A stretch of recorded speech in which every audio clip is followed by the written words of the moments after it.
All right, thank you. So, hi everyone. Thank you for again taking the time.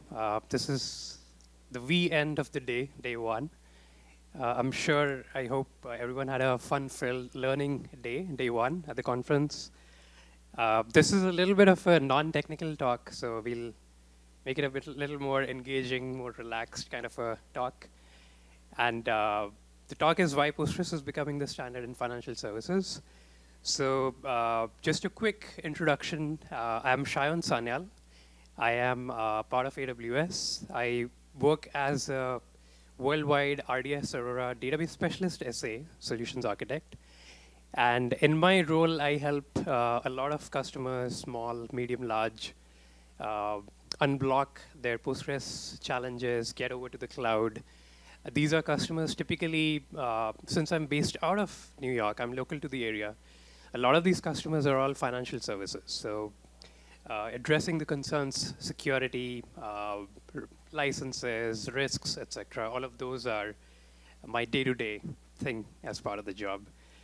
So a little bit about my background, where I started. So 12 plus years goes way back into grad school days where I picked up Postgres, started dabbling with it, joined a consulting company, and then did my first engagement on a data warehouse project, which was, interestingly, it was Vertica to Redshift migration. And Vertica was a fork off of Postgres, a very old version of Postgres, as well as Redshift. Redshift was a fork off of Postgres 8.4 and had very limited sort of features compared to the open source ecosystem that we see today. So that was my foray into the ecosystem. I started learning more about it through the docs. I sort of attended PGConf New York back in 2017 at the Westin Jersey City, which was across the river. And that was sort of my fascination. That's where it all began. So still a lot of learning. It has evolved a lot over time since I started. I've been working on Postgres for the last 8 years. So it's basically my favorite technology of choice, so I'll be a little biased. And of course, outside of work, I love outdoor activities, hiking, etc. New York has a very vibrant culture. Feel free if you're local, if you wanna connect. I'm there on Twitter, I'm there on LinkedIn, etc. All right. So this is a sort of a quick talk. So why FSI? We'll look at why we are targeting financial services, key financial services trends and considerations. These are more, I would say, personalized because I've talked to these customers a lot. And I'll share a lot of those user stories as I speak to these customers on a day-to-day basis. Talk a little bit about growth of open source and Postgres, which I'm sure has been the trend throughout the day today. And then we'll talk about a mission critical system, how you actually work with best practices on open source. And then finally, how we can help you succeed and scale if you're running on AWS. There's a big if. There are multiple cloud vendors, but then if you are on AWS and Postgres, we can help. So let's get started. So within the financial services industry verticals, quick question, quick general poll. Anyone who's part of financial services right now? Anyone who works for a company? One? Okay. 2, 3. All right. So not a lot. So this is sort of a overview of the various verticals within the financial services. There are more. But if you look at from the top, there's banking, there's capital markets, there's insurance, digital payments, fintech, and there's a decentralized finance vertical, which is sort of emerging these days. I'm sure most of them, you might be familiar with most of them, but digital payments is sort of the trend these days where firms like Affirm, Klarna, in India, there's a very popular company called Paytime, where it's buy now, pay later model, or a contactless. Through scanning a QR code, you basically digitally pay then and there the vendor. So that is becoming a trend these days in the financial services vertical. Decentralized finance is more to do with cryptocurrencies and ledger-based databases. This is where you can think of a company like Coinbase, How do you do transactionally immutable, verifiable transactions in real time, high volume OLTP systems? This is where Coinbase and companies like blockchain-based companies come in. So these are sort of the newer ones. Fintech are again startups. These are very new. These are upcoming. We also call these as ISVs, independent software vendors, where they have sort of chosen a multi-cloud approach or choose to go with one cloud provider and then build their own products as a company. So software as a service-based products out of these companies are very popular. So just an overview, right? So let's talk about some numbers. So this is based on a research by IDC. And IDC forecasts that there will be over 96 zettabytes of data created in 2022, this year alone. For me, when I looked at this, I did not know what a zettabyte means. So just a quick question. If we want to put things in perspective, imagine we have 96 zettabytes of data that IDC predicts is going to be created in this year. We have a 1 terabyte traditional conventional hard drive. And we have to measure that in terms of, let's say, something real, something tangible. Let's say the Eiffel Tower. How many Eiffel Towers do you think 96 zettabytes will fit in conventional 1 terabyte hard drives? Any guesses? Is it going to be 1, 2?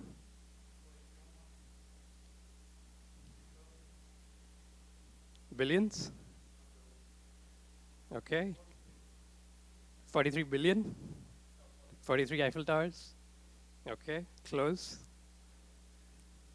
Not even close. So the right answer is 18 million. Right, so imagine this much volume is getting created in 2022 alone.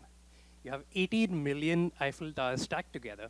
That's the height of a conventional terabyte hard disk that will fill up this space, 96 zettabytes. So imagine the opportunity there to capture this. Right, that's number one.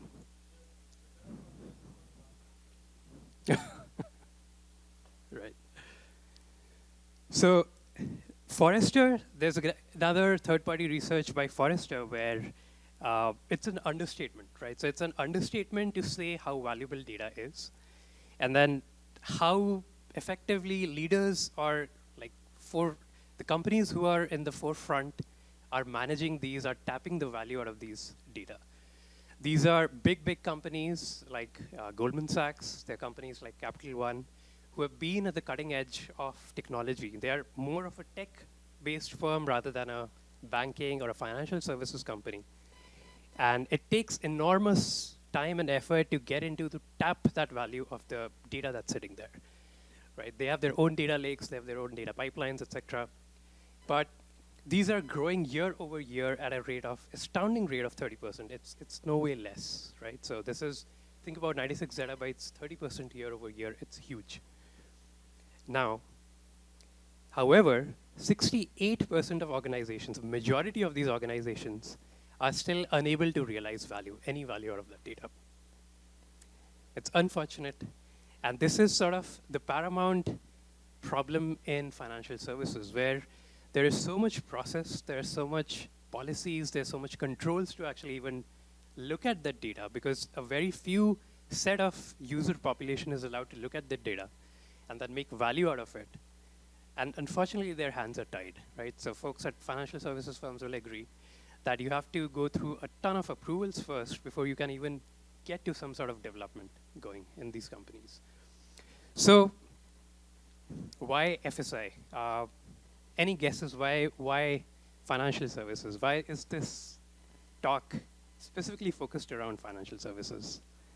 Why not healthcare? Why not retail? Why not gaming? Any guesses, wild guesses? There are no wrong answers. Performance? Scalability, yes. Any others? Exactly. Number one. And then anything else?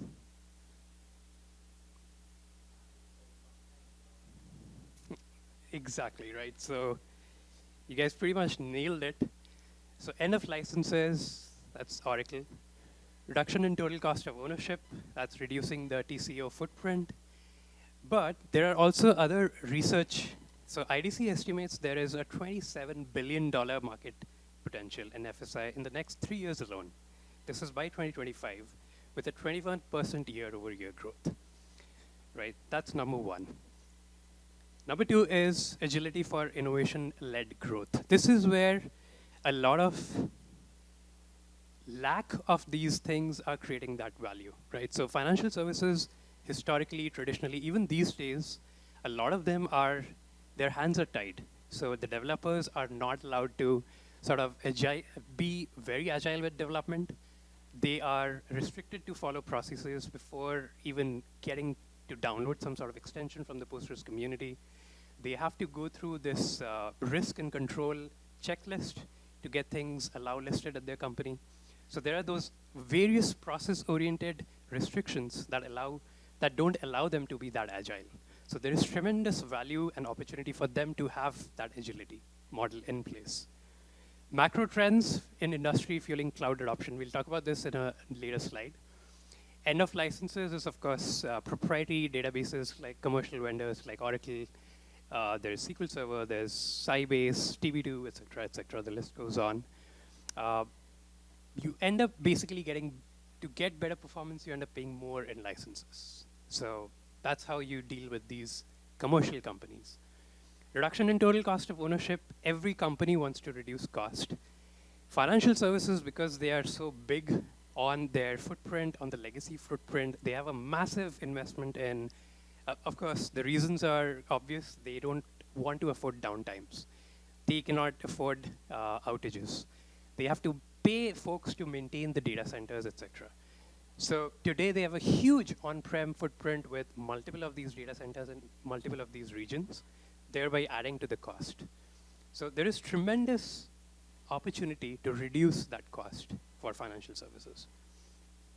These are, of course, we are talking about like mission critical systems on the financial services. For example, Goldman Sachs or the trading companies of the world like NASDAQ, or in the public sector space, FINRA, for example, the exchange, DTCC example.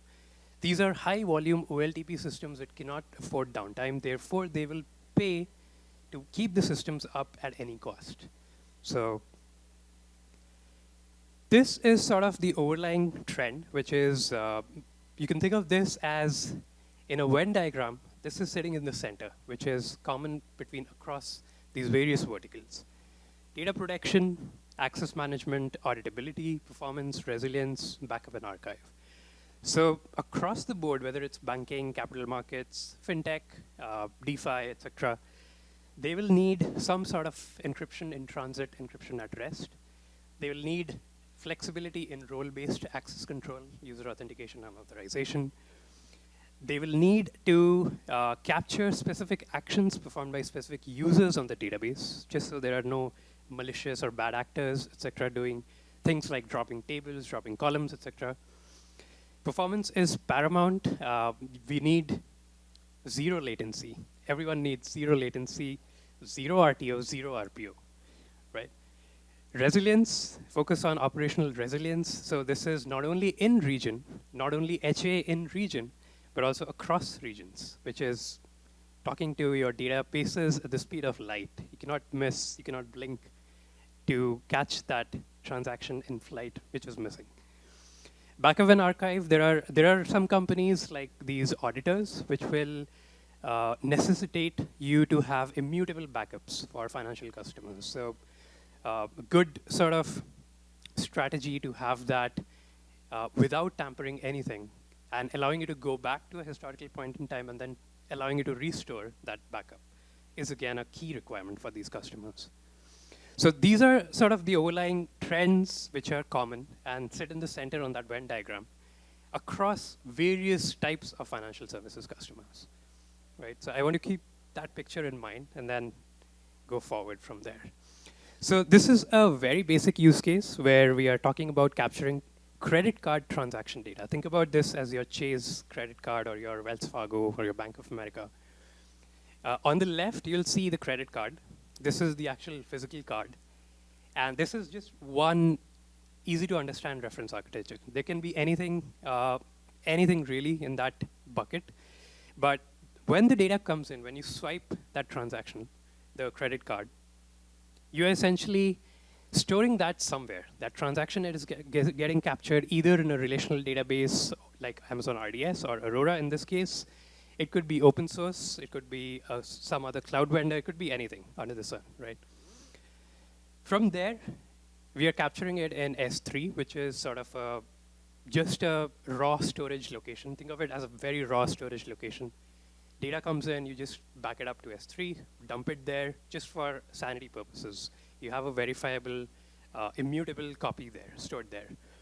From there, you can do a lot of things. From there, you can do analytics. From there, you can do machine learning. You can do data warehousing, et cetera, et cetera. So this is where a Redshift, or you can imagine things like, I talked about Vertica. So you can imagine things like Redshift, Teradata, Greenplum. All of these other data warehouses can plug in and listen to that S3 pipeline to do analytics. The relational part, the first step where we are capturing the transaction, is where you can run simple SQL queries. Whereas on the data warehouse side, you can do more complex analytics and get meaningful value out of it. But if we step down a little bit further, this is sort of an overwhelming reference architecture. Right? So this is where the data lake comes in, where if you look at it in great detail, I know it's a bit of an eye chart, but you can imagine there are two lines of business. This is a financial services company. There is a loan data line of business, and there's a credit card data. Now, there are different layers where we are capturing these data as the card is being swiped or the transactions are being made, starting with the bronze, the silver, and the gold layers. So the bronze is where your data is stored as is. These could be your shared file systems. This could be an S3 bucket. This could be a storage location on-prem. This could be anything. Right? It's just a data dump of the raw data that's coming in as is. Here, what we are doing is we are pumping that data using Glue. AWS Glue is an ETL tool that we use at AWS. And it's pumping that data into the bronze layer as is. It's raw. This is where you can, this is your single source of truth. This is where you can feed your downstream systems to do some complex processing, analytics, ETL, et cetera. Silver is where you'll do some basic transformations. This is where maybe you want to change the date format to DDMMYY or YYMMDD, et cetera. This is the integration layer. This is where you enrich the data a little bit. From the silver, it moves to the gold. Gold is your consumable data. This is basically the data that will be used by business users. And if you notice, from the bronze to the silver, what is moving that data is a Lambda data transformation. As we're doing that transformation, we are also writing to a traditional relational database. We have Amazon Aurora there. You can have Postgres open source. You can have MySQL, doesn't matter. But that's to track lineage. This is where you can do data quality checks. You can track lineage. You can go back and build a metadata repository of what is being done in the system, et cetera. And similarly, at the integration layer, we have a data integration Lambda, which again writes that change. Now, in the bottom, you'll see at any point of time, you can generate data quality reports. These are now data quality checks that you can do on the raw data using a loan data steward or a credit card data steward who are working on this day in and day out. You can also generate integration data quality report, which is where you'll connect to the silver layer. You can use tools like just ad hoc SQL queries. You can use things like Amazon Athena. We do ad hoc query analysis using Athena. You can have things like Spark. You can run Spark jobs to do that ad hoc analysis query. On the far end, you'll see this is where the gold data is getting consumed. So this is where it's being used by risk officers. Things like in your bank, you'll have risk officers doing sanity checks on the data that is being consumed. These are data sets that are getting exposed to CEOs of the company via dashboards. So this is the layer where these data sets connect to various tools, like you can have QuickSight, you can have Tableau dashboards, you can have all sorts of tools. And this becomes your overarching data lake reference architecture in a financial services. So basically meaning that you have different layers of the data where the data travels, and it becomes paramount to do all sorts of checks at various places to make sure you have the right level of information that you need.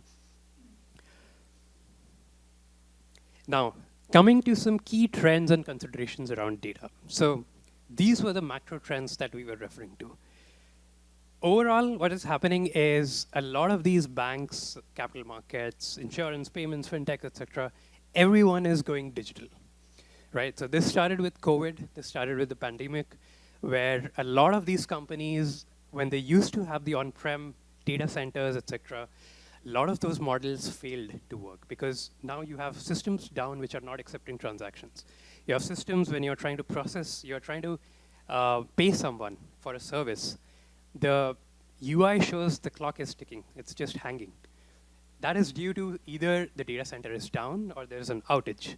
Why? Because it's on-prem. There are no people to support it. People are not even there. It's all remote. So this is the time where it became even more important. This was COVID that introduced the hybrid cloud model. It introduced the data anywhere model. You have open source community like Kubernetes, Postgres, etc., that can run anywhere on containers. That's where it all began. And now it is at a point where everything is, you have contactless payments going on, you have QR-based payment going on. Insurance is all digital. There are digital channels for State Farm, etc. Fintech is, again, this is where things like Affirm or Klarna, buy now, pay later models are coming up.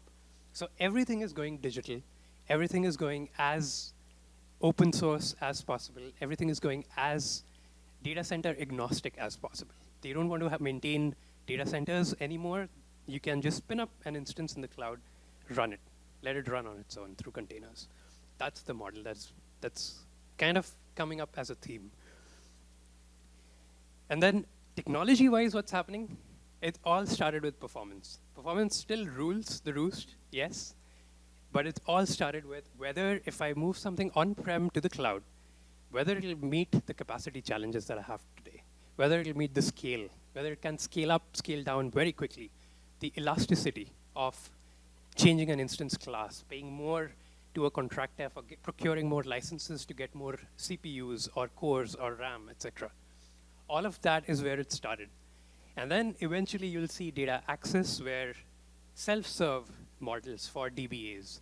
If I want a set of the data, production data to operate on, I can literally spin up a clone of that, do my own analysis, contribute back to the community. Data governance has been there forever. Lineage, quality, profiling, classification, metadata repository, etc. Who's done what and at what point, in which day, at what time, etc. Everyone wants to maintain a lineage of the data changes that have happened over time in their system. Finally, now the trend is into serverless. So serverless is sort of picking up. This is where at Amazon, a lot of our services, if you have been following, a lot of the services are going towards the serverless side, where it started with, if you're familiar with the Hadoop ecosystem, EMR, Elastic MapReduce, that turned serverless. Redshift, which is a data warehouse, now you don't need to provision instances for a data warehouse. Redshift serverless is available. Postgres, Aurora Postgres is now serverless. We have a serverless v1, we have a serverless v2, so it has evolved. This is where a lot of sort of the trend has been going. So if you can think about an evolution from on-prem to the cloud, that has taken a significant time. It's still brand new, it's still day one at a lot of customers where they're still trying to move from on-prem to the cloud. But to the cloud, given this was all possible very easily to scale up, scale down, etc., now they're looking to not even do this. Now its evolution is going towards serverless. What if you don't have to provision servers? You don't have to provision compute. You don't have to provision storage. All you do is just tell it to spin up, do its thing, and then shut down. That's where the world is heading towards. Right? So those are some key themes that we notice. And now, with that background, I'll come to sort of the growth of open source. So I'm sure you've probably seen this report. This is all thanks to, I put a link, Red Hat. So Red Hat's team has done this amazing sort of survey across industry verticals. And I wanted to highlight this financial services slide more than anything else, because this is representative of the overall trend that they're also seeing. So if you notice here, 86% of the leaders found enterprise open source solutions were more important to addressing their COVID-related challenges. Now, gone are those days when you used to think about two people sitting in a garage, hacking away on Postgres, and that's the only company that's working on Postgres. Those are the only people who work on Postgres. Gone are those days when you have people contributing to code on Postgres, and it is not looked at by big companies like Amazon, Microsoft, Goldman Sachs, Capital One, Moody's, Broadridge, et cetera, et cetera. Enterprises these days are looking at Postgres, number one. First and foremost, they're looking at Postgres. Then they want to compare and contrast with the commercial solutions. If something is missing in the open source community, it is okay. The mindset has shifted from, if Oracle has something that we don't have today in Postgres, it is okay. It is no longer the case that we will not adopt Postgres. There are so many pros, there are so many benefits of looking at Postgres, working with Postgres, especially the open source community and the support behind it, that big enterprises are now shifting away from that commercial vendor support system and moving more towards open source. And this chart and a few other in this series of the next slides that I show will prove that, right? So, and why is that? Those are the benefits. On the top right, you'll notice top benefits is, you will be surprised, 84%, which is this number here, trust open source Postgres to be more secure than commercial vendors. And if you see the security on the top, that's the number one reason for these enterprise customers. There's better security. Number two, used by the most digitally advanced companies. Yes, higher quality software. Someone, just before this talk, someone mentioned in Claire's talk the quality of the code. I believe it was the same person who's also sitting here in the room. So the quality of code in the ecosystem is way, way higher than what is offered in the other open source ecosystem as well. So these are sort of all pointing towards Postgres' popularity for these enterprise customers, not just financial services, but across healthcare, gaming, retail, manufacturing, and so on, right? I don't need to go over this. This is a fairly known fact. I guess just reinstating it. Jonathan Katz is our, you might have heard his keynote before in the morning. He's also a Postgres core team member. He's also a principal product manager at Amazon, works on a lot of Postgres-related stuff, both RDS and Aurora. And he sort of resonated it and summarized it really well here, right? So all of the success for the community, the reasons for a third party, DB Engines is a third party sort of ranking company. And what they did was, over the last 3 or 4 years, they have this methodology, which is very detailed. And you'll see over the years, there's MongoDB, there's Redis, there's Oracle, MySQL, etc. Postgres has been there the longest. This is sort of any database which has been nominated thrice and won thrice. In fact, 2022, I was hearing, is also Postgres. So 4 times winner for the leader in the database space speaks volumes. Why? Because of the open source community, because of the collaborative culture, because of people who are super helpful, super supportive of wild ideas. If you have an idea, if you want to have, let's say if you're coming from SQL Server, you are used to TDE, transparent data encryption, column level encryption, propose that, propose a solution, you will be heard. You will not be disappointed, right? In fact, so much so that it's making its way to one of the future versions in Postgres.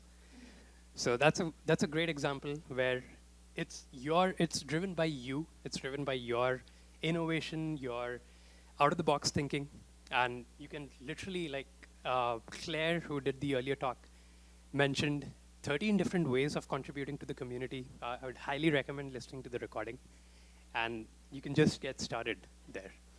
So this sort of slide captures both of them together. So open source and Postgres in FSI. This is to connect the dots. There's again a chart which shows over the years. This is starting from 2013, so this is almost 9 years back, where we've seen the trend on Postgres. So open source is the blue line. You'll see and the red line is the commercial engines. So very close, it was at a tipping point maybe 3 years back, but right now it has surpassed the commercial. The mindset is completely changed for these enterprise customers where they want to build on open source engines. It's not just Postgres, it is things like Kubernetes, it's things like containers, it's things like AI and ML, PyTorch, scikit-learn. These are all open source machine learning frameworks. So in general. But then also on the right, you'll see a survey which was discussed by Ryan this morning again, Timescale DB. One of the top 5 industries your organization is in and has adopted Postgres is number 2 is finance. Of course, number 1 is software, where we would imagine it is obvious.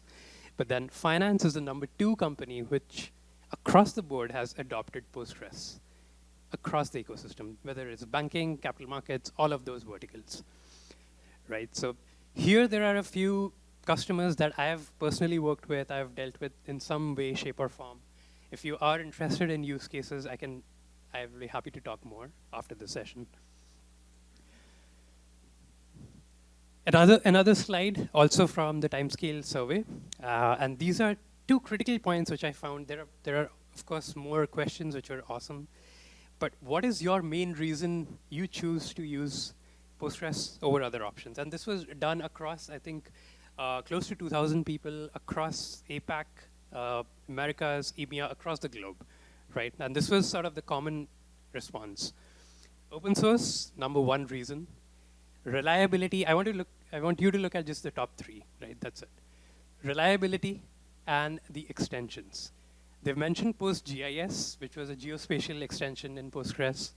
But then if you're not familiar with the extension community, extensions are something which are like an extensible extension to the Postgres core engine. So anything your Postgres core engine cannot do, you have extensions available to serve that purpose. PostGIS is one where you can serve geospatial needs for customers who need geolocation mapping or coordinates for locations like ride shares or food delivery, etc. But then there are extensions for logical replication. There are extensions for foreign data wrappers. There are tons of those, and these are adding to the core SQL dialect, core SQL capabilities that your database engine is already well aware of, well supported, right? So this is big. On the right, you'll see which Postgres information sources do you value so highly. Now, if you start looking at the list of resources to help you get started and to reach out for help in case you're stuck developing code, etc., is enormous. Right, we saw sort of the Slack channels. I'm sure you're aware of a few Slack channels which are there. But then if you look at that list, there are newsletters, there are Postgres-specific Slack channels, which are open source. Anyone can join with their personal email address, etc. Post a question, anything. It could be as stupid as what is Postgres, people will answer, or point you to a link to the documentation. That brings me to the documentation, which is one of the best that I've seen, right? So there is no hidden information. There is no secretive information. You don't have to pay to get to a specific resolution of a problem. Go all out. It is all out there, open for the world to see. The doc is very specific to specific major versions, minor versions. There are different pages for those specific versions itself. You'll by default go to the current version. You'll read all about the features, its evolution over the previous versions, what has changed, what has not changed, what are the improvements, what are the patches, fixes, etc. Everything is there for you to see, right? All right, so that brings me almost to the end. So running mission-critical systems on open source. So this is where we do things a little bit differently. Every company, I'm sure, does things very differently. But overall, if you look at this, we have something called a well-architected review at AWS, and we have something for specific technology segments. So analytics will be a different segment, machine learning will be a different segment, database is a different segment, and for each of those segments, we have a specific lens through which we do these reviews. So this is the database lens, and don't get me started on how many databases there are, but then specifically for Postgres, RDS Postgres or Aurora Postgres, what we do is as a set of questions. It's basically a questionnaire asking you more questions about your workload on performance efficiency. For example, have you right-sized your instance to get the most bang for your buck, right? Reliability. These are 5 different pillars that we call the well-architected pillar. Reliability is making sure that you have your architecture suits the right requirements for you to support your business-defined SLAs for RTO and RPO. High availability within the region, high availability across region, etc. Cost optimization is where we will prescribe specific strategies to save on cost, right? Every time customers would hit us with those questions around my AWS bill is huge.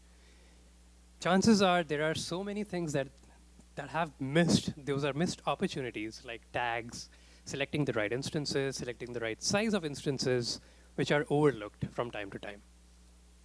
Security and operational excellence. These are, security is more around making sure it's a shared responsibility model where we work hand in hand with our customers to ensure that you have the right encryption strategies, you have the right data protection strategies, auditability.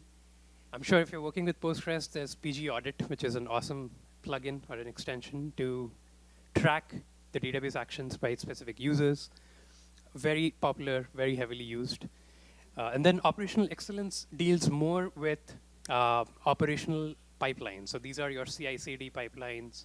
These are things like fleet monitoring. These are monitoring hundreds and thousands of servers at scale. That's what we are talking about. So where do we start? If you are a financial services company, if you're blocked, where do I start? There's so much wealth of information out there. And if you choose to go with AWS, this is completely your choice. This is how we've helped a lot of other customers, right? So there is a clear path on that journey where you get started. And the way to identify that is if you are today on a self-managed, let's say community Postgres running on-prem or on EC2 and EBS, there is a very well-defined path or sequence of steps to get to a managed database. And there are different terminologies that we use. You'll hear a lot of these sales terms thrown around.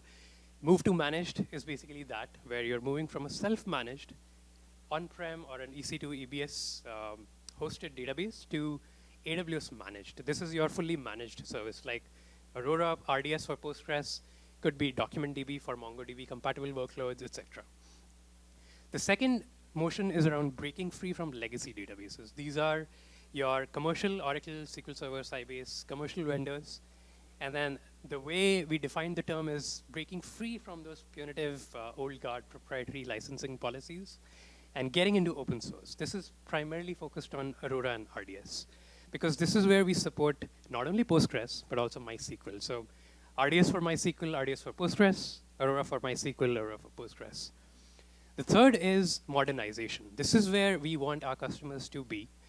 This is where you are basically breaking apart your monolith, giant monolith, maybe let's say Oracle database or a commercial database, to microservices. This is where you're breaking away. This is what Amazon.com is all about. This is what, if you just go to YouTube, if you Google for Amazon.com migration journey, this is what they've done, where they used to have a massive, it was petabytes worth of Oracle footprint, and then they broke that apart and then went to purpose-built databases. They chose Aurora, Postgres for the fulfillment tech. They chose DynamoDB for the transactions and the shopping cart, basically moving your items from the shopping cart, adding them to the shopping cart, dropping them, deleting them. All those are puts and gets, etc., within the DynamoDB world. So these are all microservices. And that's where the modernization actually starts to happen. And that's where you'll start to see the cost going significantly down, right? So this is sort of the curve that demonstrates that in your journey to modernization, from the left to the right, as you move from on-prem to a world where it's all modernizing with the microservices world that we just talked about, you'll start seeing innovation velocity go exponentially up, which is where now you don't have to deal with managing those servers, literally hands-on, getting into those servers, maintaining those, etc. All of that is being managed by a cloud vendor. It doesn't have to be AWS, could be anything else. And then you see your total cost of ownership go down. This is where you're not paying those licenses. This is where you're not paying those vendors. And you are essentially just focusing on the business, which is where your company wants you to focus on. So you see the total cost of ownership go down. You see the innovation velocity or the agility to innovate go up. This is what is the way to success. This is where you want to spend your time, the majority of your time. So almost coming to the end. So at AWS, this is what we've started. This is sort of a pilot initiative from a lot of our teams at AWS, where the focus is primarily on the financial services customers. And in case you are interested, you are a financial services customer, there are tailored sessions, both business and technical, which will fit the buyer and the builder persona. So there are two different audiences that these are catered towards. And you can, if you're working with like AWS as your cloud vendor, you can reach out to your account teams, etc. They will get you in touch with this galvanized team who will help you with these sessions. Right, so wrapping up, that's all I had. I hope it's not too boring.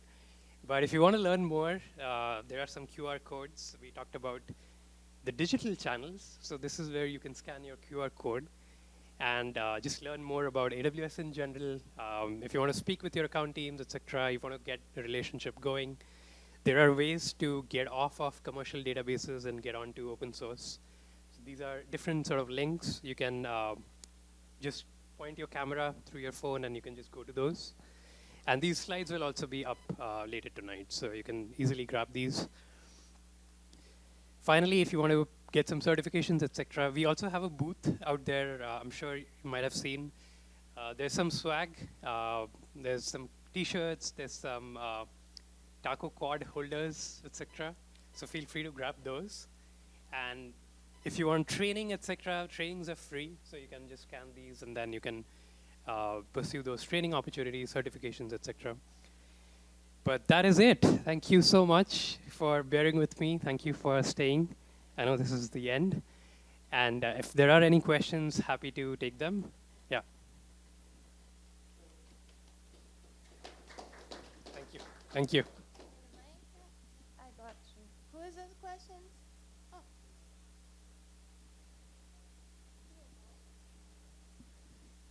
This is a loaded question, right? So if Postgres is so popular, why is MySQL more popular? What's the Postgres community missing there?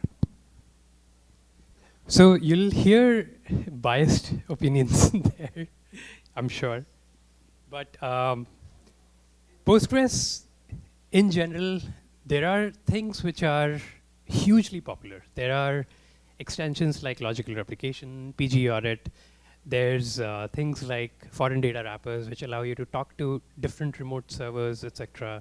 Do DB link kind of features within Postgres. But then it is also a collaborative effort. So which means that there is no oversight of which release has to go first, which release has to go next, what's the prioritization, etc. It's all community driven. So whereas MySQL, now more recently because it was acquired by Oracle, there is a little bit more opinionated roadmap for that, where they will push and they'll control certain things in a certain way which need to go out, etc. So some users like that. It's basically giving some control over transparency on seeing like what is going to be there first, etc. with MySQL. That's my view on it. I'm sure others will have different opinions. But then, yeah, exactly.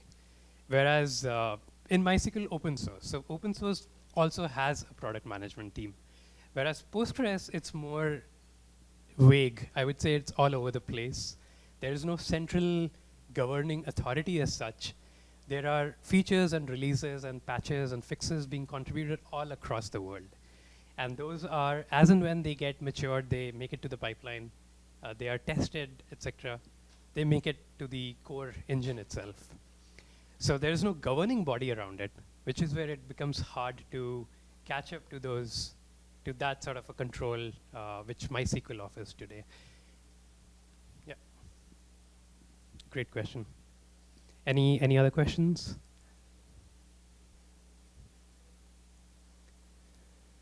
Beautiful. Thank you again, Shayon. Absolutely. And yeah, people are beginning to go and gather outside, so you're more than welcome to join. Good to see you. Otherwise, see you tomorrow. Have a great rest of the day.